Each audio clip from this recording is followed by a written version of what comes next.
This meeting is being recorded. Your favorite girl seed. By the way, me pan, zoo, zoo, zoo, meow, meow, meow. Have you heard our new intro song? No. You're going to love it. Look, half the people, probably 75% of the people won't know what the hell it is, but it's got 900 million views. That's a great way to get listeners, is to have an intro song that no one's ever heard of. It's got 900 million views on TikTok. So, hey, we'll follow the TikTok kids. We're doing a freaking TikTok intro song. Oh my God. Eat your heart out. By the way, this is Duke. Of course, you're listening to Seige as well. You can find us on Twitter at Duke DFS. This is what I get. I don't check one thing on this podcast. At the Seige DFS. You're not involved in these decisions for a reason, Seige. That, by the way, it's a Seige mentality podcast. I should be involved in these decisions. We had 1,000 other names and just fell on that one. Relax, big dog. By the way, he spells it wrong, Seige, and so do we. Follow us on Twitter at Seige Mentality. Been keeping that low profile. Let's get some followers in there, then we'll start spamming you with some good stuff. But as always, we're brought to you by EliteFantasy.com and EliteSportsBetting.com, where you can find all of your daily fantasy and sports betting needs. I actually saw a couple of alerts from you, Seige, putting some bets in there. I know I smashed over at Monkey Knife Fight from the Champions League final, so a lot going on over there. It's going to be a fun show. We got a lot to talk about. I think you're going to have a fun weekend, Seige. You heading to Vegas? Yeah, it's going to be a quick 36-hour in-out trip. But, yeah. I mean, I'm not – we'll see how I feel when I get out there. But, I haven't done any flying since COVID, so we'll see how I feel, see how it is. But, yeah, I had to register the circuit contests and the super contests. So I had a wedding Friday, so I kind of was just like, I'm going to throw all my high-risk activities in 3 days and then just lock myself in the house for a week and hopefully be fine. Just smush it all together, and then I won't know what to blame either. It's like, I don't know. Was it Vegas? Was it the wedding? I don't know. Whatever. By the way, 36 hours, probably the perfect – I'd say 48 hours is the perfect Vegas trip. 36 Yeah, hours. if I didn't have the wedding on Friday, I would fly out Friday night. But, whatever. It's fine. Saturday wedding morning, Friday night, flying to Vegas Saturday? Yeah. Back Sunday night? Yep. Monday's going to be rough? Fine. Should be okay. Okay. Just kind of push all that schedule back a little bit on Monday. You'll be all right. Yeah, that's kind of it. Just maybe write the article on the plane, that way I can sleep in, that type of deal. By the way, is this weird? My parents were a gambling family, right? I have video. My dad loves to go through old home movies. We have video of me when I was like 2 years old, just butt naked on the couch going, come on, five, because we were watching horse racing on TV. They used to take us to Vegas when we were kids. That was like our summer vacation. We didn't gamble, obviously, but we'd go to the game rooms and, win some basketballs and stuff. Is that weird going to Vegas when you were a kid? I can't imagine doing that. And it's not even like it is now. Like, it wasn't even Treasure Island. It was just like old, seedy Vegas. Yeah. Like the Golden Nugget. I can't imagine doing that. Like under 20, I've only been since I've been 21, so I can't speak to that. But yeah, I can't imagine doing that underage. I don't know. I wouldn't certainly put anyone I know through that under 21. That's for sure.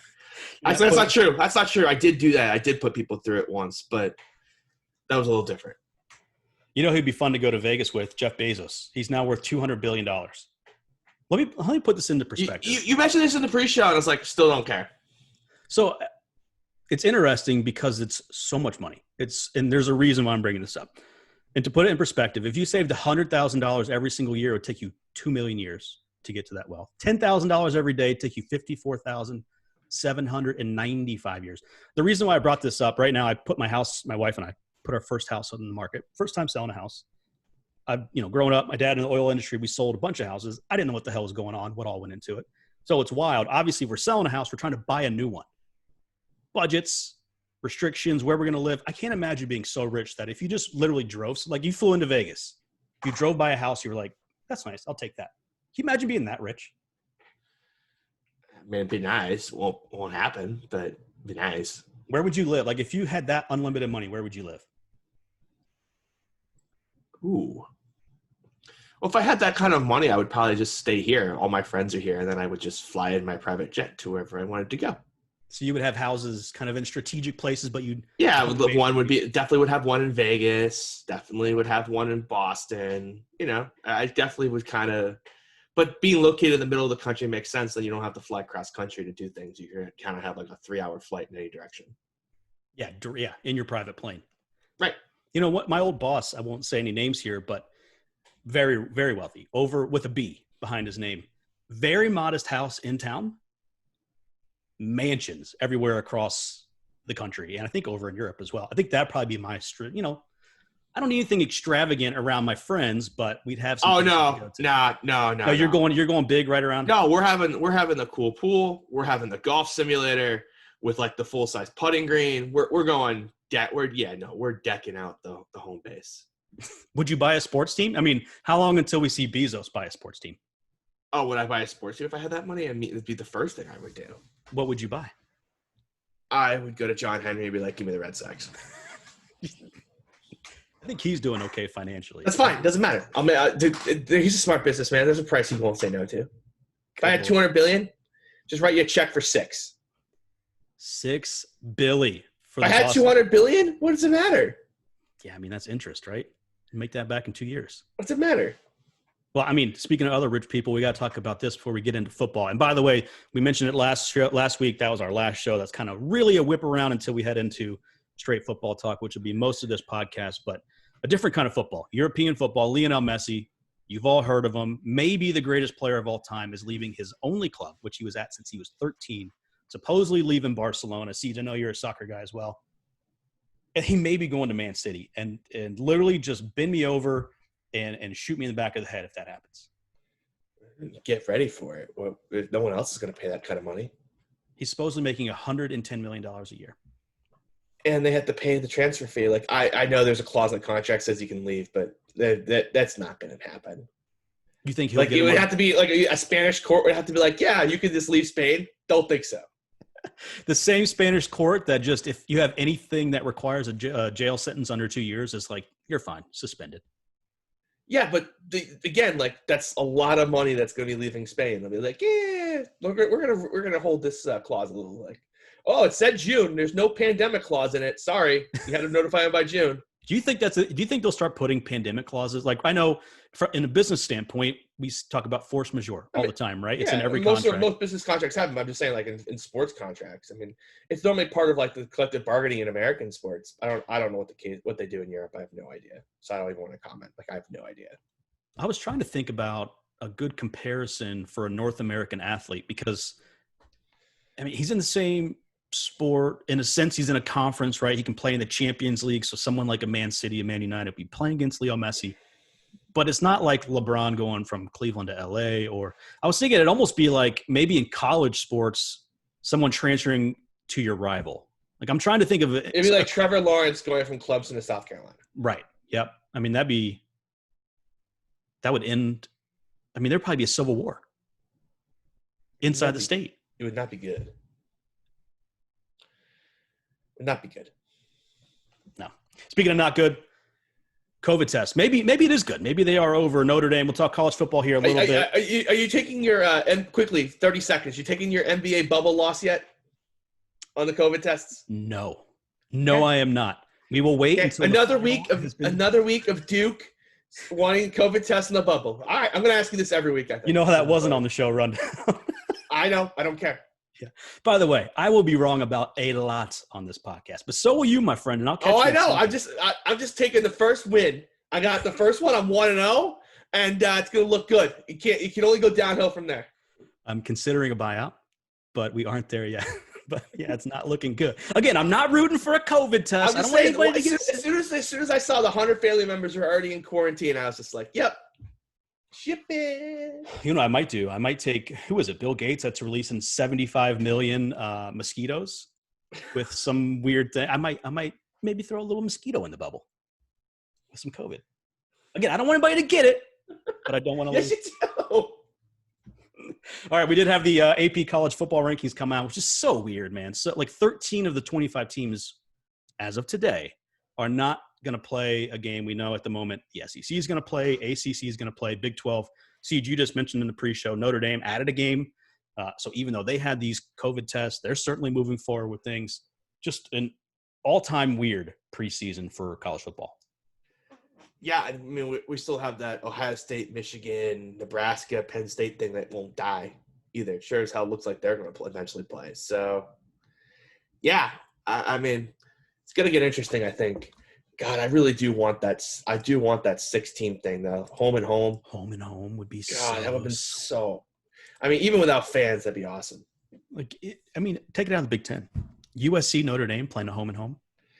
Oklahoma, Texas, home and home. Like, let's not go. Without fans, it won't be quite the same. But man, wouldn't it be awesome? Like if they just cut the conferences in half and just did home and homes every year.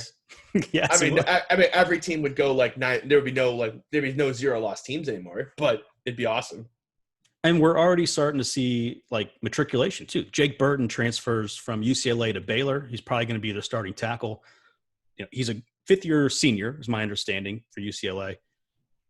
Are we going to see more? I mean, obviously there's a tackle at Baylor who I don't know his name off the top of my head, but he's planning on starting this year. And then all of a sudden this dude transfers in. Now he's out of a job. I mean, there's some potential. You would think that there was just an extra scholarship for this guy. Maybe not. Maybe someone loses a scholarship to make room for Jake Burton. It's from UCLA to Baylor. Not the biggest impact on a national scene there, but if this starts happening at Ohio State, Michigan, they're already negative recruiting against these Big Ten schools in the SEC, in the ACC. It's not just playing games this year. This could have impact years down the road. I suspect Notre Dame would be numero uno on that list to be like, hey, we're playing. You guys aren't. Why wouldn't you? It's not. It's correct. I mean, I think they should too. But, I mean, I haven't even looked to see how we're doing here this year on recruiting.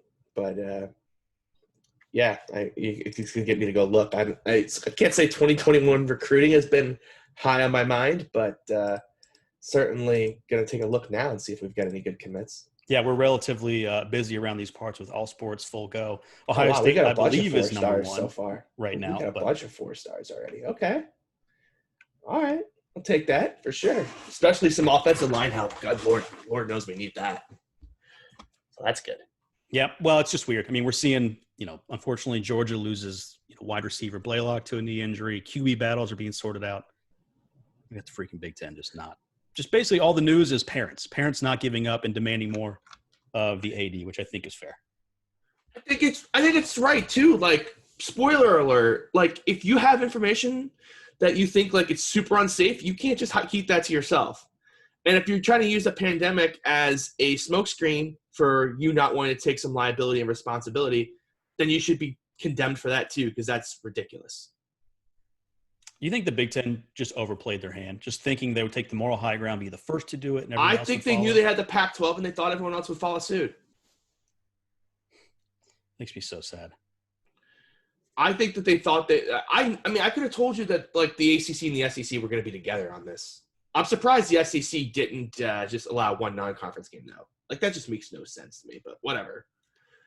Like it all would have been local rivals anyways. Like I don't understand what the point of that was. Like what really, we don't get Clemson, South Carolina this year. We don't get, like some of the best rivalries because I don't know that one made no sense. Like Florida State and Florida, like that's way less travel than freaking going to.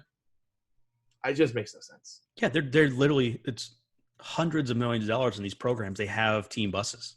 They can just drive. It's like you don't even need a flight. You don't even need a plane for these rivalries. Exactly. I don't get it. Like it's like it made no sense. But whatever. Yeah, I guess final word. I know you're still on the bandwagon. You think maybe the Big Ten plays some games? I still think Ohio State, Michigan, Penn State, like all the schools rumored in that little 16 conference. I would be surprised if they don't play still. I think they try to, especially because it got quiet. Right, it got super loud, and then it got quiet without the "we're not doing it," which is this code for me. Is other schools are like, "Oh shit, we don't want to get left out in the cold. Let's go back and retalk." I suspect they'll start like October 1st. So I was talking to this with a friend last night. Let's say, so when the rest of the teams are starting, what, late September? Mid-September, late September. Let's say Ohio State and Michigan and others start first or second week of October. That's not out of the realm of possibility to finish within the same time frame. Could we still have a college football championship, a national champion? Because the issue here is if Ohio State and Michigan and these other Big Ten schools, I don't think the Pac-12 is playing. I think they're just on the left coast and their feet are dug in. It is what it is. We're going to keep these players safe, which is fine. If Ohio State and the rest of the Big Ten starts play in November, we're going to have staggered seasons here. And it's, I think I think that if they Big Ten plays or like part of the Big Ten plays, it'll be early October to mid-December. And this won't be like, especially if you do home and home, you won't need a championship game. If everyone plays each other twice, home and home, then just who's ever numero uno in the standings can just move on. It like can just get picked. So I'm not worried too much about like the overlap. Like if the Big Ten's going to play, they're going to get their shit together and do it relatively soon. If the Big Ten doesn't play and the SEC, ACC continue on and they crown. All right, Notre Dame, let's go. And Notre Dame. We got a shot, baby. Do they crown a national championship? Is it legit? If Notre Dame wins it sure as hell is. Yeah, there we go. Let's move on. If we beat Clemson, we deserve to be national champions. That's true. That's fair. Ohio State had Clemson beat. The game was over. Safety gets thrown out. Unbelievable. And then some guy I've literally never heard of. I've watched every game since I was born. A guy I've never heard of comes in and plays the rest of the game. I'm still tilted about that Notre Dame Clemson semifinal game. Like, no one understands that game was going to be close the whole way. We lost our starting corner, Julian Love. Like, our whole defensive scheme revolved around Julian Love. He was out for like 7 minutes. Clemson scores 3 touchdowns. Game over. Yeah. Like, the entire game was completely different. You're feeling good. They didn't have 100 camera angles too to overturn that ball on the sideline, which I'm still not even sure it hit the sideline. Like, that would have been – like, if Notre Dame gets that ball there, completely different game. All right, it's not a Notre Dame podcast. Let's talk some NFL, Siege. Why not? Should be a Notre Dame podcast. Essentially what we're going to do here, we're going to talk through the AFC this week. Next week, we'll go through, like, any breaking news that happens, any camp stories, obviously, anything relevant. We'll preview the NFC next week, and then the week after that, we're going to have AFC will do at one. Okay, so AFC then NFC makes sense. We'll do some actual football talk. We'll have some actual games here in just a couple weeks here. I guess before we jump into the AFC, no preseason this year for 2020 COVID. They've made the adjustment, which I thought was good. But we always see guys kind of rusty as shit, don't we? The first couple weeks. Do you think it'll impact the first couple weeks of the season? I think the defenses will be behind the 8 ball. Do you think it'd be more defense than offense? Yeah, I think the defense will be behind the 8 ball. I think, offense, like you'll see senior offense, but you won't have seen anyone else's offense. Like, you won't even know what their base offense is. So I think offenses are just going to have a field day the first few weeks. And we see we're so used to these training camps where they're playing other teams and having little mini pre-scrimmages. I mean, COVID's just throwing everything kind of in the meat grinder here. So it'll be a lot of firsts this year. And look, if this goes well, we have no preseason. We know we've had conversations before in the collective bargaining agreements. Players don't want preseason. The owners want more regular season games. Is this the precursor for making a case of cutting out the preseason moving forward? No, because they've already got 17 games in the new CBA. Like, it's just that's the most they're ever going to get. So deal with it. But you're just dismissing it outright. Yeah, they just signed a new CBA. Like, they're not going to blow it up. It's like a long-term CBA. It's not going to happen for a while. There's just too many players that couldn't come together to make a change. Could it be a mutually beneficial change? They don't want more games, and they didn't want 17 games. But they also don't want preseason. But they don't want – who the hell cares? They don't play the preseason games anyways. They play like a quarter, then they sit down. Yeah. They're not going to take 4 quarters of pounding for like 1 quarter of a preseason game. They'll be fine. So you think no changes, no matter what happens this year, no changes until the next collective bargaining? Yes. Fair enough. Let's go to the AFC. We'll start Baltimore Ravens. Getting ready for this podcast, I was sneaky shocked at myself for forgetting how damn good the Ravens were in the regular season. Obviously, Lamar Jackson's the big beast. 14-2 last year, added Calais Campbell to the defense. We'll do some win totals. Lost Earl Thomas recently. We can talk about that. 11.5 wins is the total right now in Vegas. What do you think of the old Ravens? I like DJ Fluker too. Added a little something to the offensive line, big body. What do you think of the Ravens this year? They'll be fine. They'll be good. They've got some regression coming in the touchdown department. Like, they're not going to score as many touchdowns as they did last year. Like, Lamar Jackson's good. Like, obviously. Marquise Brown, I think, is a guy that's people are really, really high on. I think Baltimore is going to rotate receivers like they always have. Like, I think he'll get 70% of the snaps. I don't think he gets much above that. He could get 65, 60. People are treating him like he's going to get 85. I just don't see that happening. Miles Boykin, I think, is a guy that could definitely emerge there. They draft some other receivers. This is a team that likes to rotate their receivers. So I think for fantasy, it's going to be tough outside of Marquise Brown and maybe Miles Boykin. Mark Andrews, no Hayden Hurst there, should just eat all day. But they're going to be good. They're going to be playing from in front and be running the football a lot. I don't know. They're good, but I don't know if they're going to be as mighty as they were last year. Yeah, I think that I totally agree with the touchdown regression, which should translate in the wins and loss columns. I think the 11.5 is pretty appropriate, actually. I'd probably lean under slightly just because it's so damn hard to win that often. Any feeling on the over-under and 11.5 wins for the Ravens? I'd probably lean over, but I wouldn't feel – I have no It's confidence. Close, right? Yeah, I'm not unloading the mortgage on it or anything. Obviously, run-heavy offense with Lamar, Mark Ingram. We've seen second running backs have some success in the system. New guy, J.K. Dobbins, my guy from Ohio State. I'm talking deep. Not going to do much this – first of all, he's not going the end of the draft. He's going 7th or 8th round. Isn't that crazy? What the hell are we doing? What? What are we doing? What the hell why is he going so early? Because people are like, oh my God, it's J.K. Dobbins. He's got this amazing talent. They forget that Mark Ingram's there. Yeah. Dobbins this year is kind of going to have a light red shirt. He's going to learn everything from Mark Ingram. They're going to let Ingram go. And then next year he'll just pound the rock. So, I have 2 shares of J.K. Dobbins over 150 teams. Who's even going to get the third down work? I'm going to guess it's Gus Edwards. Gus? It's got to be Gus, right? But again, I'm not uber confident. It could be Dobbins, I guess, but meh. To me, at that, you're hoping for an injury to Mark Ingram to get payoff there, where he's drafted. Even then, he could split with Edwards. I'm not even sure he's still going to get the rock. Meh. So you're passing on good players to take him. Just not for me. Still, for me, going to win the AFC North. Do you agree? Yeah, I think they're going to win the North. I think the North's better this year, but I think they'll win. We can move on to probably the team going to finish second here, Pittsburgh Steelers. Obviously, big news. I vehemently disagree with this. Wow, who do you think is going to finish second? The Brownies? I think the Browns finished second. I think the Bengals finished third. I think the Steelers finished dead last. Wow. Okay, hold on. Let's talk about this because I loved the Browns prior to Delpit's injury. I know he's not that big of an impact player. I was just really excited to see him. But as far as the Steelers, they retained Bud Dupree. Roethlisberger's back. We know home road splits everything. Define back. He shaved his beard and doesn't look like he weighs 900 pounds. Okay, great. And so he takes one more hit to his shoulder or his elbow, and then he's out for the season, and he's 35, and the guy's having a hard time staying on the field, and their backup quarterback is that guy who can't throw. He's got a hard head, though, and got hit in the head with a helmet. Didn't die. Mason Rudolph.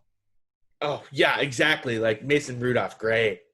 Yeah, that's definitely going to help your cause. I just don't have much faith in Roethlisberger's health. This offensive line isn't that great. I don't think he makes it through a season. I like the skill players. I like James Conner. I like Juju. I like Deontay. I like Chase Claypool. I think he's going to be great. Notre Dame guy, obviously, so that's my default opinion, I guess. But I just don't see how Ben stays healthy this whole season. And I don't necessarily know if I believe he's healthy to begin with. He's 35. He's got to be kind of breaking down.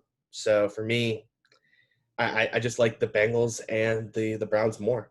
Wow. So obviously several older quarterbacks in the league that we can talk about, but frailty-wise, injury, Ben's always hurt though, right? I know the elbow's different, but he's a different 35-40 than Tom Brady. That's for damn sure. That's my opinion on the situation. Wow. So we're on polar opposites here. It sounds like you like the Browns. I love the Browns. Delpit blew out his Achilles. They haven't made – I guess Conklin's a good move. What good moves have they made to make you really think they're going to jump up this year? I just think last year was terrible coaching. I just simply think it's a coaching change. That coaching staff was so bad that they cost them 2 or 3 games themselves. So, I think if they just done nothing, that they would be 2 to 3 wins better. Damn, is that bad? And they made some improvements. They added some depth. They did some things. Nothing Delpit is a loss, but I think they're fine. I think they're going to 2 or 3 more wins than they would have last year. I just think they're better than the Steelers. I really do. I'm guessing you're taking the under on 9.5 wins for the Steelers? I am. Perfect. Probably decent-sized wager, it sounds like. Yeah, I feel pretty confident on that one. Okay. You think under 500 for the Steelers. If you have them picked last in the division. I do have under – yeah, 7-9, 6-10. Yeah, okay. That's certainly on the range of outcomes for sure. So Kitchens is gone. Baker Mayfield, does he make a jump this year? What do you think about the running back split between Chubb and Kareem Hunt?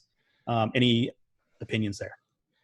I think it's going to be kind of a 60-40 Chubb Hunt thing. And so I just really haven't touched Chubb really since like the early draft season, aka before I did any research. Just kind of this eyeballing it. Then you do research, you're like, yeah, right, that was a dumb idea. But I think it'll be good. I think that, they've done good work. Austin Hooper's going to help. OBJ, I think, will have a better year. I think last year was just kind of a busted year, and just kind of have to take it as a busted year and not really weigh it too heavily. So I think this team's good. Jarvis Landry looks like he's okay coming off that offseason surgery. So I just got confidence in this team. I think the coaching staff change is really kind of all I needed. Yeah, I mean, there is momentum in the locker room, right? It can go one of two ways, and certainly there were high hopes last year for the Brownies. And, my brother's a huge Browns fan, and I could see we get together every weekend, watch the games and drink a few beers. You could see it in him. It was like week after week, he just got more and more down on this team. That can easily happen in the locker room too. So maybe just to change the scenery for, for the guys wearing the headsets can bring about some wins. So they have the Vegas total at 8. That seems right on the number for me, but you might be a little higher on them. Yeah, I'm a little higher. I kind of like 9, 7, 10, or 6. Yeah. Slight over, not a huge stance. This one's surprising to me because I have the Bengals sucking ass this year. 5.5 wins, an improvement over the 2-14 they were last year. Is that their total? 5.5. Sounds like you may hammer this over. I love this over. Yeah, that's a bet that's going to get placed. I actually like what they've done on defense. Obviously, they get back A.J. Green, Joey Burrow, the super stud, number 1 overall draft pick from LSU. I like Mike Daniels. I like Von Bell. I like the changes they've made on defense. Obviously, Trey Waynes was the big cornerback signing. He gets hurt. That's a blow, but they've solidified in a lot of areas. The defense is way better, and the offense is way better. I like the coaching staff. I think they did a good job last year considering how bad they were talent-wise. They fixed the talent problem. Now they've got 3-4 really good receivers, added T. Higgins to go with Joe Burrow, A.J. Green, John Ross is the 4th, and Tyler Boyd. I like what they've done here. I think they're going to spread it out, get Joe Mixon some room. He's never had any room to work with. Joe Burrow's we know he can pick apart defenses. I really like this team. I don't really see why they hate other than the fact they were so bad last year. And it's tough to just take a team that was so bad last year and just project them for 7-8 wins. And that's what I'm doing here. I think they can get to 500, if not better. Wow. And Joe Mixon, carrying a little bit of a knock. Gio Bernard's still there. I feel like these two have been there for 10 years. But they're fantastic. You know what they are. And with Joe Burrow at quarterback, he's just going to make them all better. Do you think I think he can step in and perform right away. I think he has that moxie. Watch him a little bit at Ohio State. Obviously, he was fantastic last year at LSU. He's got some wheels too. He's not going to get stuck in the pocket. So I just really think he's going to be really good. I think this offense is going to be top 3rd in the league. How can we dog Ben Roethlisberger and his injury history and not have the same questions about AJ Green? Because if AJ Green's gone, they still got Tyler Boyd, T. Higgins, and John Ross. Auden Tate. But what's the drop-off between AJ Green and Tyler Boyd? Tyler Boyd. Not that much. Wow. Tyler Boyd's really good. Tyler Boyd, isn't he better as a 2, though? Sure, but I know he produced last year. If AJ Green plays half the season and Tyler Boyd's your 1 for half the season, you're fine. So you buying some Tyler Boyd shares? Some, nothing crazy. Honestly, it's been a lot of just Joe Burrow and T. Higgins for free. I don't know why people think T. Higgins isn't going to play. Yeah. So you have it Ravens, Browns, Bengals, Steelers? Yeah. And I have it Ravens, Steelers, Browns, Bengals. I'm just a total square. Pretty much. There you go. All right, let's move on to the AFC West. Kansas City Chiefs, 12-4 last year, 11.5 wins. Vegas total. It was basically just don't screw it up, off-season mode for them, right? They picked up the option for Damian Williams. He opted out. Everyone has a total hard-on for Clyde Edwards-Helaire. This is another AFC West title for the Chiefs, right? Yeah, I'm not much of a CEH guy. I think that they know that their focus is to just win enough games to get into the playoffs. I don't know why they would run him into the ground. They picked up DeAndre Washington, who was Patrick Mahomes' buddy at Texas Tech, and they were a dynamic duo in college there. He knows the entire Mahomes route tree. He knows everything. I think it's like a nice safety blanket. I think he's going to play more than people think, especially for a team that just knows that they don't need to run Hilaire into the ground. I think Hilaire is going to be a guy who gets 14 to 20 touches a week, and I think DeAndre Washington will probably get, 9 to 13. So I think it's going to kind of be a little bit more split than people think. How many targets are you projecting for Edwards-Hilaire? Because that has to be a big portion. Man, Washington was sneaky good in the pass game at Texas Tech, though. But, Mahomes isn't afraid to throw it out of the backfield. First down, second down, third. I mean. I know. I also don't trust Hilaire to stay healthy. I just don't trust that body. We've seen LSU backs just break down before, and I just don't trust them at all. I have no confidence that he's going to stay healthy. Like, he was healthy 1 year, and now we're going to, crown him as, this injury, no chance? I don't know. You're telling me you're not sold on Leonard Fournette's long-term health? Never been sold on Leonard Fournette. Never been sold on Leonard Fournette, ever. So 11.5 wins. Again, this is why they do this. It seems right on the number. Kind of a lean over, but wouldn't yeah. Nothing too strong there. But I do have him winning the West again. You as well? Yes, I do. This is where, for me, it gets interesting because I have the next two teams relatively similar. I think maybe more people will be higher on Denver than the Raiders. Chargers, I think, stink. But Denver Broncos, 7-9 last year. Not much improvement, just 8 wins over at Vegas. And can I be honest? I don't get the ball washing of Drew Lock. I just don't. He was – Oh, I love Drew Lock. So he was 3 yards per attempt behind freaking Ryan Tannehill last year. Did you see how terrible that offensive line was? Yeah. How much better is it this year? It's better. It's better. The skill talent is just – I love Drew Lock. I loved everything I saw. I got to be honest. I was a Drew Lock fan heading into the draft. I thought Mizzou is just – people don't understand how bad Mizzou is compared to the rest of the SEC in terms of talent. Yeah. And I think we saw it this year.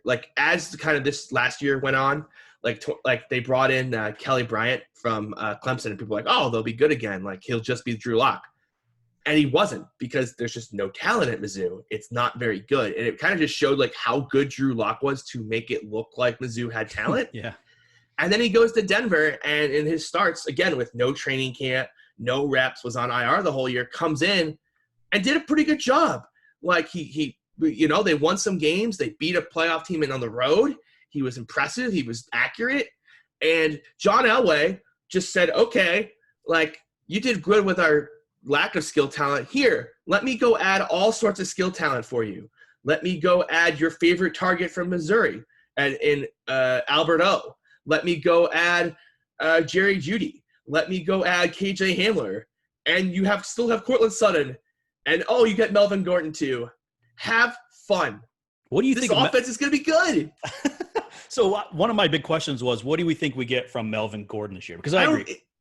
Melvin Gordon is probably the least impactful of the whole list. I he'll think be good, but I think he's just more of a he'll be a better version of Lindsey, but it's to make sure they don't have to go from Lindsey to Royce Freeman. Yeah. It always was bad. I think there's a chance Lindsey outrushes Gordon this year.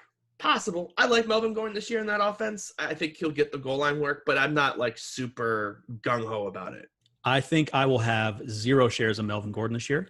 I have a bunch of Melvin. It's just late, especially in best ball, late third, early fourth round. It's just nice. He's the nice, safe running back. He'll have the 10 weeks he'll be good enough to score. He'll be hurt a few weeks, which is fine. But the 10 weeks that you just know you're going to get, they'll be fine. I know typically running back is the rookie position that produces the most. Maybe I guess maybe pass blocking. You're adding some new wrinkles into your system. Jerry Jeudy, wide receiver. He's one I'm absolutely fascinated with. Unbelievable wide receiver out of Alabama. Thoughts on him and his production? So obviously, I've seen a couple articles in the last week where people are down on Jerry Jeudy. I think people are very bad in the fantasy industry at evaluating which wide receivers are going to translate right away. They are very, very bad at it. And it really comes down to one simple thing. Well, staying healthy, which was the N'Keal Harry problem. He just got hurt. If you can run a route tree, and I don't mean just run vertical, if you have proof that you can run a good, complete wide receiver route tree, you will translate as a rookie. It's why these 3rd round, 4th round guys come out of nowhere from these second-tier schools because they know how to run an NFL route tree, and they get on the field and they perform. And these first-rounders are, normally know how to run like 3 routes. They run the vertical and they got like 3 routes. They don't know a full route tree. They don't know how to run routes. That's not the Jerry Jeudy problem. Jerry Jeudy is the best route runner that has come out since a long time. And I think that's going to translate in the Denver offense. I think he's going to be good, really good. I think what's the difference between the Denver Broncos and the Seattle Seahawks? What's the difference in terms of just the offensive skill talent? If you just map them out side by side and this principle, like they're going to try to run the ball. And then when they can't, they're going to spread it out and go, have fun, have at it. Now, obviously, Russell Wilson is more proven than Drew Lock. I'm not disputing that. But if you look at the playmakers, Denver might have the better set. So I'm a huge Drew Lock guy. I believe everything. I believe in him. I believed in him. It's probably one of my highest owned stacks is Lock. Oh, and I didn't even mention Noah Fant. Good Lord. I forgot Noah Fant. Like, that's how deep they are. Like, I love this offense. I think it'll be really, really good. And they're in the AFC West, and, like, there's no defenses in that division. Like, their defense is probably the best of the 4, and it's not even that great. So outside of the secondary. So, yeah, I think there'll be a lot of shootouts in the West this year. Give me as much Broncos as I can get. I noticed you said more experienced, not better, as far as Russell Wilson, Drew Lock. Are you telling me Drew Lock's on Russell Wilson's level? No, that's not what I said. I said Russell Wilson obviously has more experience. Yeah. Yeah. I think Drew Lock could put up similar numbers to Russell Wilson this season. Wow. I would be way wrong if that was the case. It's funny you mentioned the Seahawks because you're talking about route trees, and I know that was kind of the big knock on DK Metcalf coming out was the dude just runs, straight. By the way, it's still the only thing he can run. Yeah. He can run a post now. He learned the post last year. There were people literally trying to tell me last year that he knows the full route tree in the middle of the year after watching him through 7 games. Again, people are very bad at analyzing what a full route tree is. They're very bad at it. Now, speaking of very bad, how about we talk about Derek Carr, Las Vegas Raiders. By the way, that new stadium looks sick. What's the total on the Broncos? You said 7.5? I like the over. Give me the I don't know. That division sucks outside of the Chiefs. Yeah, I think I'll go under. Well, but you basically it's a Denver versus Raiders bet. Yeah, it is. They're literally I am not betting on Derek Carr. No. You know who is Vegas Dave? Did you see this? Oh, no. We can tell. We're not. No, we don't want to talk about this scam artist douchebag ever. But he made a good investment, $400,000 for a Mike Trout card. It just sells for $3.5 million. Did you know he's got like $750,000 tied up in Derek Carr rookie cards? That's serious. Why are you not getting that back? How do people get that much money to be that bad at something? But anyways, we can move on. Las Vegas Raiders, they're literally a half a win behind Denver here. 7.5 wins is their Vegas total. 7-9 last year. They added some pieces, Algalore. I like the skill set, but I just don't have any faith in the quarterback position. I mean, if you had to get – let's do this. How many games do you think Marcus Mariota starts this year? 5. Wow. Yeah, I was going to say 4. But, yeah, 5's – it might be 10. Yeah, I love all this. My problem is there's kind of like too many cooks in the kitchen there. Like I like too many guys and I don't know any of them are good enough to just kind of like have there be a pecking order. And I'm kind of afraid that John Gruden's going to get in his own head and try to like overthink this as opposed to like, okay, get Harry Ruggs, get Bryan Edwards, get Renfro on the field and I just feel like he's going to overuse Lynn Bowden and really just kind of overthink himself a little bit, and it's going to kind of bog down the offense. But, I mean, if you told me Marcus Mariota was playing 16 games, I think I'd have them not too far below where I have Broncos. So I just don't trust John Gruden. That's really what it comes down to. Yeah, we talked about, obviously, the But I do have, like, shares of these guys. Like, I'm still taking them, but I'm not investing heavily. I'm not taking a strong stand on them. Like, if they're available, I'll take them, but I'm not, like, jumping them up. Jacobs? Meh. I just don't trust his pass catching role, especially with Lynn Bolden there. I think they could do some funky stuff. Lynn Bolden in the backfield on 3rd down. Marcus Mariota, the fake handoff, passes it back to Lynn Bowden down the field, and it's just It's a mess, and they still have Jalen Richard there. It just feels like a mess to me. Yeah, man. Could we see a Derek Carr, Marcus Mariota backfield? John Gruden feels like the type of wacko that would do something. Just with Lynn Bowden there. Like, if you're going to do anything wacko, it just needs to have Lynn Bowden in there. Are you grabbing Lynn Bowden shares? Sounds like you're higher on him than I would have been. No, I just don't have any faith. I just think he's going to be really. He's more a detriment to other people. He's got Taysom Hill type vibes. We can talk about him next week. I'm an under on the Vegas Raiders, 7.5. I just would never bet this at all. But if you're forcing me to, yeah. Oh, God, the Chargers are so bad. Let me look at the Raiders' schedule real quick. I don't remember what division's playing. Let's see. They have the – let's see. They play the AFC East, and their cross division is NFC South. Yeah, give me the under. Yep, I'm under with you. God, how do you not like Drew Lock? They're going to play the NFC South. They're going to shootouts like every week. I mean, it's Missouri, right? Show me. He did show you. No. He looked okay. With nothing around him. I don't think they've added that much. Like Melvin Gordon. What else do you think they needed to add? What else could they possibly have added? 2 wide receivers, a tight end, a running back. That literally is all you can add at the skill positions. Like, literally all you could do. You're that high on Noah Fant? That's your big addition there at the tight end position? Alberto. Jared Jeudy is a rookie. Like, we think he's going to be good. We don't know. He's going to be good. Do you think how much better do you think he'll be? More productive? Do you think he'll be than Henry Ruggs? Very more productive. Yeah.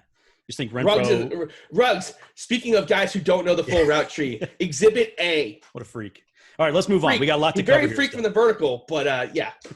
LA Chargers. I think they're still the LA Chargers, right? Kind of a new era here. No more Phil Rivers. Melvin Gordon, who we just talked about, is gone. They're awful. They're awful. They're going to be very bad. Are they just going to run the ball a million times? Like, they brought in Brian Bulaga, which I like. Austin Eckler, they just paid. We know Hunter Henry. People are all over him. Ugh. I'm selling the Charger under. They have 7.5 wins. Under. I'm so far under on this one. Under. Do you think Herbert starts? What do you think of him? I think Tyrod Taylor's fine. I think the defense is going to be their problem. Do you think they get – so let's say they start – let's say they go 2-6. Is that when we see Herbert, or are we waiting for a Tyrod injury? Is it his team all year? I'm trying to see what the bye week is. The bye week is after week 9. So I think we could see it after that. I actually especially because it would be like a home loss to the Raiders. That would probably be the one that kind of just set them over the edge. But I like their skill. I just don't trust the quarterback situation, the line, everything. I mean, I don't love the skill position. What do you think of Keenan Allen? He's Mr. good consistency, but yeah, Mike that's Williams, great. Okay, hurt again. Always. Hunter Henry, not at the moment, yeah. But he will be. That's the thing. It's injury situations, right? They just don't have the depth. For me, it's a depth problem, especially in the year of COVID. I just don't trust the lack of depth here. And if Herbert ever plays, I mean, it's just going to be a disaster. It'd be worse than Dwayne Haskins was last year. Do you think he's ever going to be a successful NFL quarterback? Herbert? Yep. No. Yeah, I'm probably a no as well, but he's not as bad to me as everyone says he is. That's kind of bad. He's awful. But there are awful starters in the league. Fucking Derek Carr just got paid. Yeah, well, that's a the Raiders being stupid. All right. Cam Newton was also available for free, and no one signed him. So speaking of Cam Newton, good transition, Siege. So we're both going under there, under 7.5. Yes. AFC East, New England Patriots, 12-4 last year. You might be familiar with this team. 9.5 wins. 9.5 wins is the Vegas total. Yeah, that's up a little bit there. That's up. Yeah, I think Siege bet us up to that. Are we to the point where we just assume every move that Belichick makes is a good one? I mean, we have to wait for Cam Newton to win this job. Like, he's going to. He is their starting quarterback. Stidham getting hurt probably makes Cam Newton the starter, but this was actually a battle. And you can just nod your head and be like, "Oh, it's not a battle." Just like everyone else on Twitter, every beat reporter and Bill Belichick has said the same thing. It's gonna be a battle, a real battle. Stop acting like it's a coronation. Now, the injury to Stidham obviously didn't help things, but he's been really good in practice again since he came back. If Cam Newton learns the playbook, like, okay, cool, then he'll probably play. But the problems still are the same. Cam Newton hasn't learned the playbook yet. So I mean, I think Cam Newton wins this job at this point. Like, I think that's the most likely outcome. I did not think that was the most likely outcome 2 weeks ago. Before the injury, I thought that Stidham was going to win that job. But at this point, that injury, I think, is just going to give Cam the reps he needs to learn the playbook. But I'm not sure Cam starts 16 games. Like, can Cam stay healthy? I mean, it's Cam Newton. He hasn't stayed healthy in a long time. It matter to the court? Sorry. It doesn't really matter to me who the quarterback is there in New England. I think they're both above average. And I think the skill talent is average. But I think the coaching scheme is fantastic. And I think that they play in a weak division. I think that the defense is still top-notch. So, yeah, I like the Pats here to get over the 9.5, but I bet it at a way better number than that. Ooh, I think you have to hope this defense is fantastic because it is fantastic. It's going to be fantastic. It's always fantastic. It'll take a couple weeks to gel like it does every year other than last year, and they'll be fine. I mean, this is a 6-10 offense. They're better than 6-10. I mean, if Cam Newton is the MVP, if Cam Newton is like 80% of what he was last year, this is a top 10 offense, or top 80% of what he was when he was healthy. Top 10 offense. Man, Julian Edelman's what? My age? What's it matter? He gets open. Doesn't know the route tree. N'Keal Harry, you think just it was injuries last year? I think it was injury related. Now he hasn't been totally healthy this in camp, but he's looked really good in camp. He did a lot of agility work in the offseason, so I'm okay with it. I actually have the under 9.5. I think, like you said, you got it a much better number. You're probably still taking over 9.5, but I have them. It's close at 9.5. Yeah, I have them at 8 wins is where I have them. Oh, they'll be well over. There's no chance that they're a 500 team this year. What is well over 9.5? Or well 10? Over 8. 8, like 9 or 10. Like I think 10 is like, I think they're 10. I think 10's well over, so you're taking the over. 10 is well over 8. I said well over 8. Okay, so 8 is, they're not finishing 8-8 this year. If this wasn't a Bill Belichick coach team, let's say Belichick retires, Josh Daniels is the head coach, which probably wasn't going to happen anyway. First of all, Cam Newton would get cut, and they would immediately go in the tank for Trevor Lawrence in that hypo. So they'd trade for Taysom Hill. They would go in the tank. Yeah, they would tank it. They'd let Stidham start 16 games. They would tank it. Before they signed Cam Newton, half the past defensive teams would opt out. Like they would tank for Trevor. So you're over 9.5. I'm under 9.5. How about these Buffalo Bills? I don't feel great about the 9.5. I feel much better about like 8, which is where I got it in like January. Yeah, you've been on for a while, so yes, I have. Totally get that. Is Mario Addison the edge rusher they needed? Big 3-year, $30.5 million contract. Obviously, Stephon Diggs joined, so he could run deep for Josh Allen to overthrow him. Can we just start? This team is not good. That's what you think? They're not good. They're going to be the biggest. They're going to be the Cleveland Browns of 2020. Discuss. Tell me more. Josh Allen can't throw a ball within a 5-foot radius. The running back position is blah. The wide receivers are okay. They have no depth whatsoever. The moment anyone gets hurt, they're in trouble. The offensive line isn't great. The secondary is okay. It's nothing special. The linebacking core is okay. People are just giving this coordination because they want the pass to lose so badly. Like, I would take the Dolphins over the Buffalo Bills this year. We're definitely going to talk about the Dolphins. But, so, I mean, the difference between the preview that we gave for the Patriots and the Bills is just experience and sustained success. And talent. What we're saying is it's got to be a good defense. Josh Allen is bad in an average offense. I mean, do you think he's better than Jarrett Stidham? I don't know that. I probably not. That's your Patriots hat coming through. No, it's Jarrett Stidham getting the worst rap in the world. Yeah. There's probably some. I'm sorry. There are very few players that just walked in and just picked apart Alabama defenses like he did in that 2018 game. Straight up, pick them apart. What do you think of Stephon Diggs? Any interest this year? I'm telling you, I have like a few Singletary shares when he falls to the 6th round. I don't have I have a few John Brown shares when he falls to like the 13th round. I'm out on the Bills. I have some Josh Allen because he'll run for some touchdowns and he'll throw for some too. Like, he's a really nice best ball quarterback, but I don't think he's any good. Yeah, and just like your home league, I'm not necessarily targeting Josh Allen. I think this Bills team is all hype. And as soon as it gets on the field, they'll be like, oh my God, what were we hyping this team up for? So I actually have the Pats at 8 wins. I have the Bills at 9 wins. So it's Oh, right can on the we number. please get a Pats versus Bills win total? I mean, if you give me some odds, sure. Odds? Yeah. What do you mean? You said the Pats are an 8-win team. You said the Bills are a 9-win team. What do you need odds for? Because I can go to Vegas and get odds on that today. Okay, that's fine. I will do Pats minus 1 win. Okay, we can bet on that. Okay. We'll discuss terms off air, but I think we have our first official bet because the COVID bet doesn't count. We didn't officially make that bet. It was just a gentleman's agreement, $1. But we'll throw some cash on this one. Yeah, 1-0, baby. So are you going under 9 wins? I mean, I have them right on. Under. There. Yeah. Okay. Under. Jets. Jets stink. Jets are awful. Yeah. What else? Sam Darnold's fine. If you need a late round best ball quarterback, Lev Bell. They traded for Kalen Ballage. They suck. Is this? He's gonna get cut, and then they traded for him. Good job, good effort. Yeah. Yeah, they just suck. My big note here for the Jets was, Chris Herndon. If he stays healthy, he's gonna be good.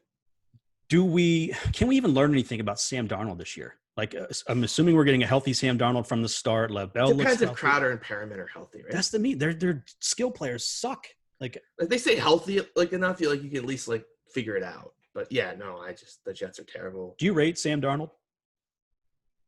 He's like got it incomplete to me. Like, what am I supposed to know? Like, just talent wise. I mean, you like Drew Lock? I think he's got a better arm than I'm indifferent. He's not better than Drew Lock. I think he has a better arm than Drew Lock. You think he's got a better arm than Drew Lock? I do, yeah. No. Well, I mean, I don't know. I never get to see. There's so much more to the quarterback position than just arm talent, right? That's why Justin. Drew Lock's arm is really, really good. Like that's why he was drafted in the second round. I just feel bad because I don't know that we're ever going to see the real Sam Darnold. Yeah, I think Sam Darnold could be definitely like a second market. Like, oh my God, where did Sam Darnold come from? Buy low, yeah, and his next team will produce. Okay, it'd be great. It's like if Cam Newton has a good season, and they're like, all right, Patriots, Patriots sign Sam Darnold. Don't even say it. All right, I'm taking the under 7 wins. Vegas has them at 7. I'm taking the under there. Strong okay. under. Yeah, sounds like you're going to go over 6 on the Miami Dolphins here. You're high on Brian Flores. I think from a previous podcast, you're talking about how much you love the Dolphins. So I'll shut up. You talk about them. Yeah, I think they're a really good team. I think Ryan Fitzpatrick is very underrated as a quarterback. They get their skill players back this year. They get a full year of training camp. Like, people forget the reasons why the Dolphins were so bad the first 4 weeks is that 30% of their roster wasn't with them in training camp. 30%. Now, was I an idiot and bet the Dolphins in week 1 against the Ravens last year? Absolutely. Now, should have I realized that 30% of their roster wasn't with them in training camp and I should have been fading the Dolphins the first 4 weeks? Absolutely. But that's not going to be the case this year. They drafted well. Tua will come in for Ryan Fitzpatrick if they're not super great. So, like, if they're, let's just say, like 4-6, maybe he comes in. But he's coming off a serious knee injury. I could see this being an Alex Smith, Patrick Mahomes season where Fitzpatrick plays the whole season. And this team is in playoff contention. I like Devontae Parker. I love Mike Gesicki. I like Preston Williams a lot. I think they've got some gadget speed guys.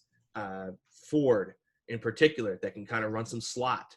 I think they're very good defensively. I think Brian Flores, the talent might not be there, but he's a very good defensive coach.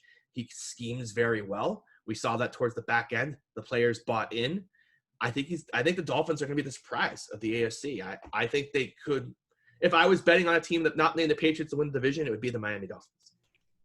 I think you hit the nail on the head there with something you said late. The players bought in. I mean, they were not actively tanking, but Brian Flores basically said, if you're not on board with this, get the hell off my team, and got rid of some really good players. And towards the end of the season, when they had absolutely every reason to quit and just go through the motions, not get injured, and move on. They played good football. They played good, hard-nosed football to the whistle and beyond. I think, it's not a Belichick situation where he's giving them that much of a bump, but it sounds like you're thinking. Again, I have him as one of the top 5 to 7 coaches in the league. I think he makes a difference.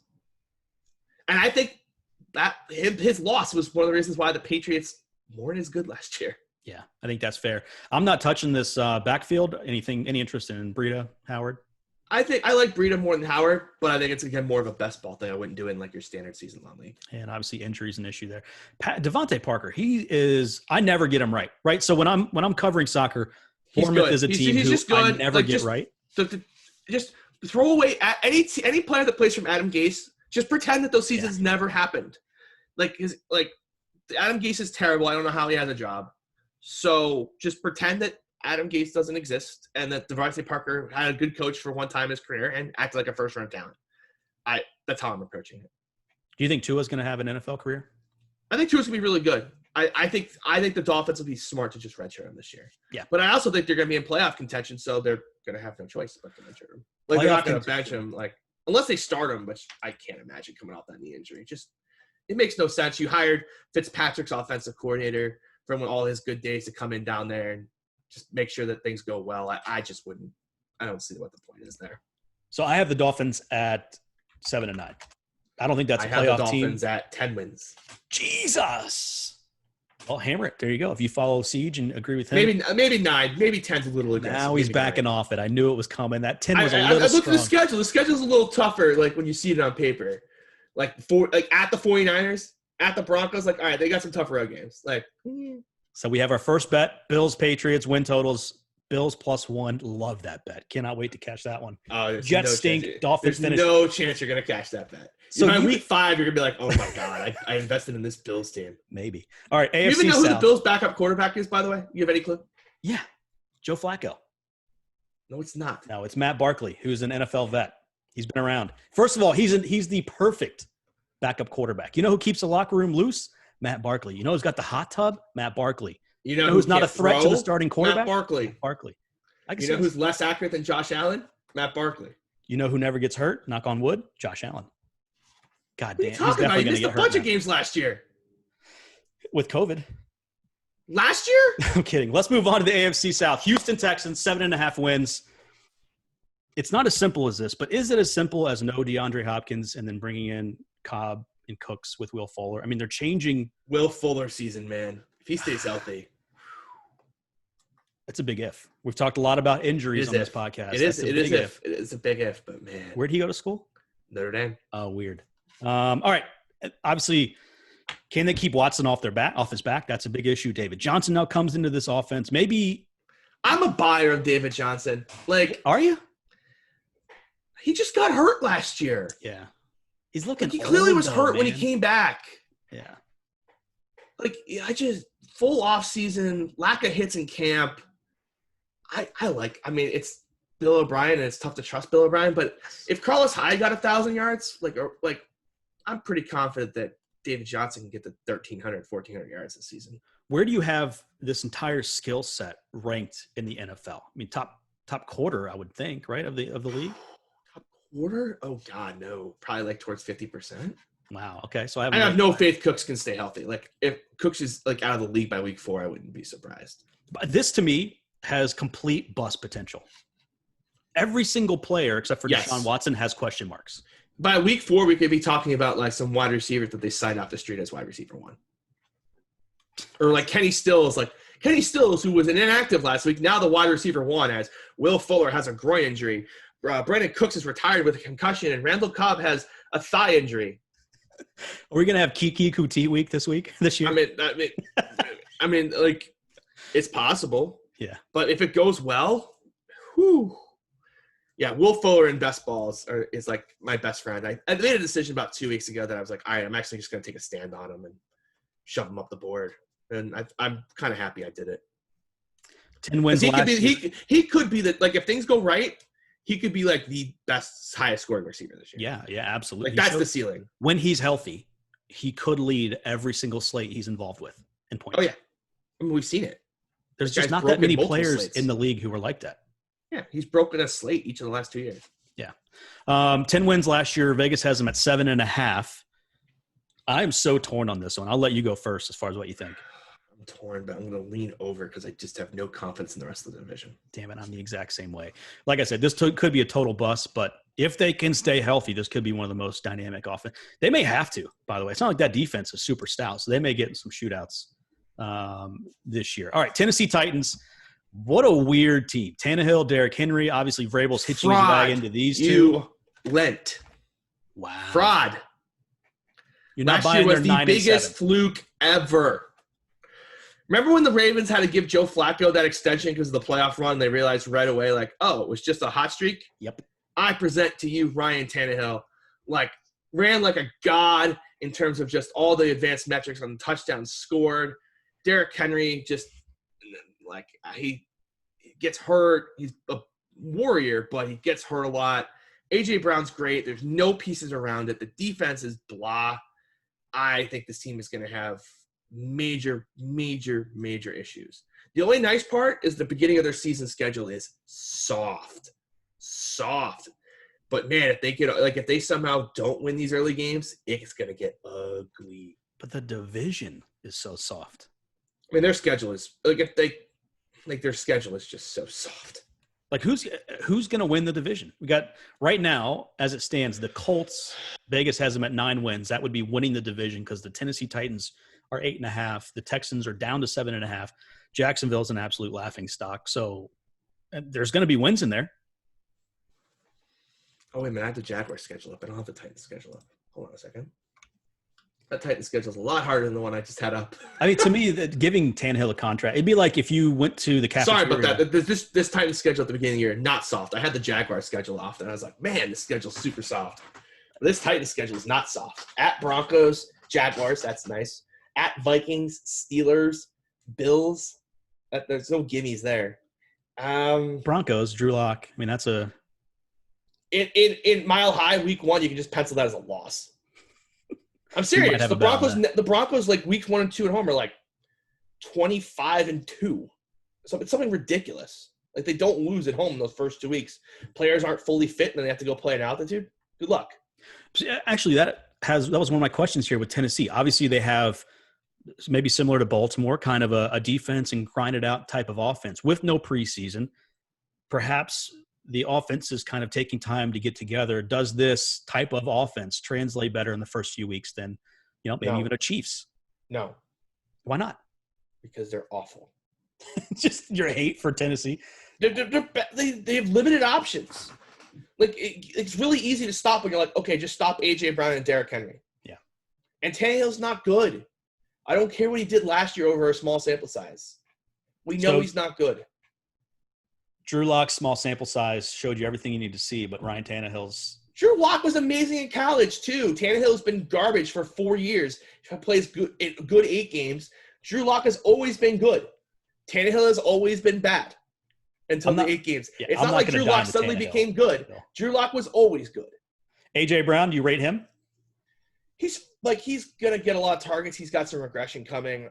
I have a bunch of him, but nothing crazy. I'm probably I've been moving him down kind of every time I do a rankings update. He kind of just keeps moving down and down and down. So I can't imagine I'm getting any more at this point. 8.5 wins seems kind of right there. Under. Oof. God. I'm going under as well. I can't find 6 wins. Here's the problem.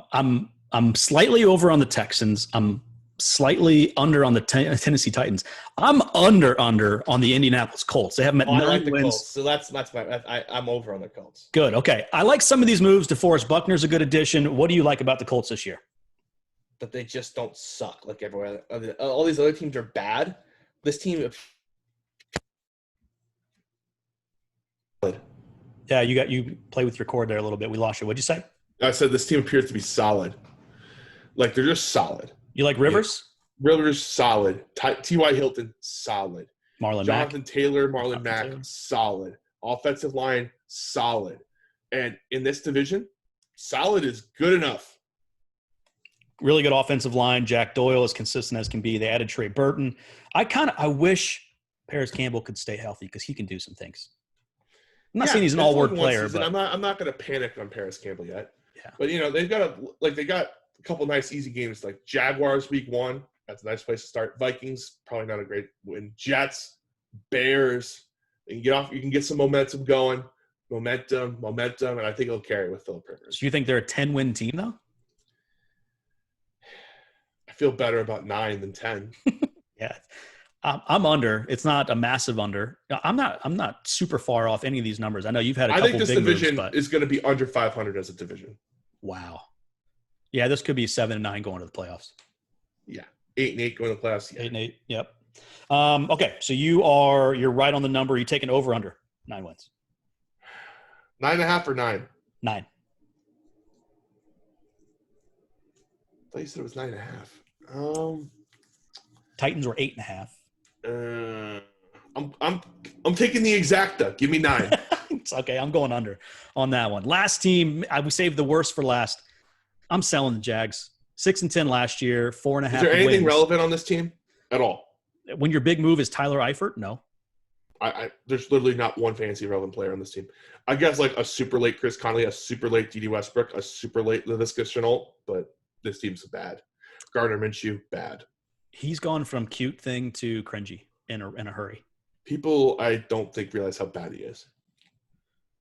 People were telling me that he's infinitely better than Dwayne Haskins, and I was just whoa, like, no. Yeah, take it easy there. That's not the case. Talent-wise, no. I was getting murdered on Twitter for this take. I was like, they're like, Dwayne Haskins is the worst quarterback. I was like, I can name 4. And I started off with like Minshew, Tannehill, I can't remember who the Carr, and there was a 4th. I can't remember who the 4th was. Yeah, you talk about arm talent. They're not in the same stratosphere. Yeah, no.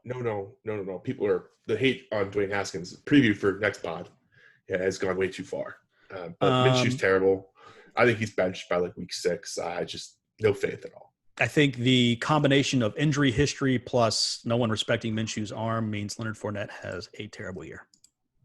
And they didn't want him to be there anyways. Yeah, exactly. I mean, the only thing that's good about the Jaguars is their schedule: Colts, Titans, Dolphins, Bengals, Texans, Lions. Your first 6 games. Like you can go on 6 if you're really, really bad. Yeah, didn't Ngakoue want to leave too? Ngakoue? Yeah.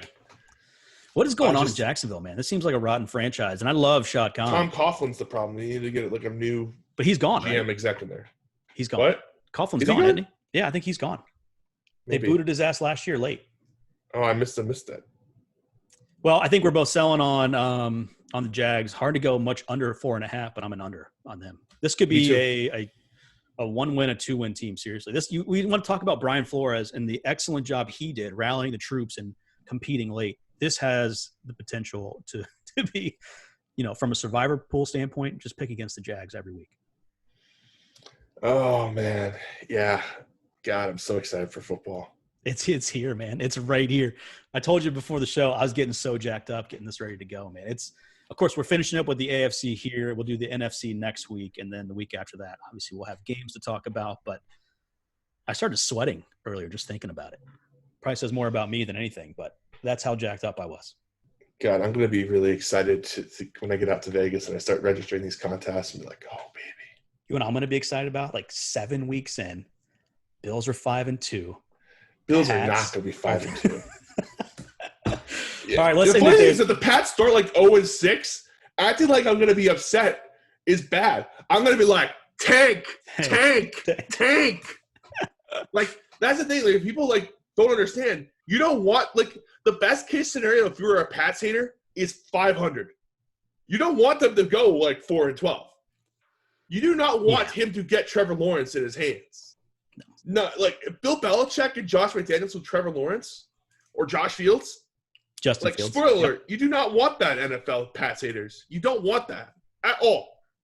You know what would be really frustrating is the Pats get out to like 3-0. Cam Newton gets hurt. Stidham's revealed as the fraud that he is, and they don't win a game the rest of the year. Stidham is not a fraud. And then they get Trevor freaking Lawrence. Stidham's not going with their team. Because we'd hear all the Pats fans, with their Boston accents talking all this junk the first 3 weeks, and the rest of the year they'd be saying, screw it, let's go get Trevor Lawrence or Justin Fields. Who, by the way, are you a Fields or a Lawrence guy? Lawrence. Are you? Yeah, I think for the NFL, he just translates better. Yeah, last year he was just bored. Like, college is boring to him. It's not boring, the NFL, and that's the AFC preview for 2020. We'll be back next week with the NFC. For Seige, I am Duke. Enjoy Vegas, my friend. We'll see you next time. Adios.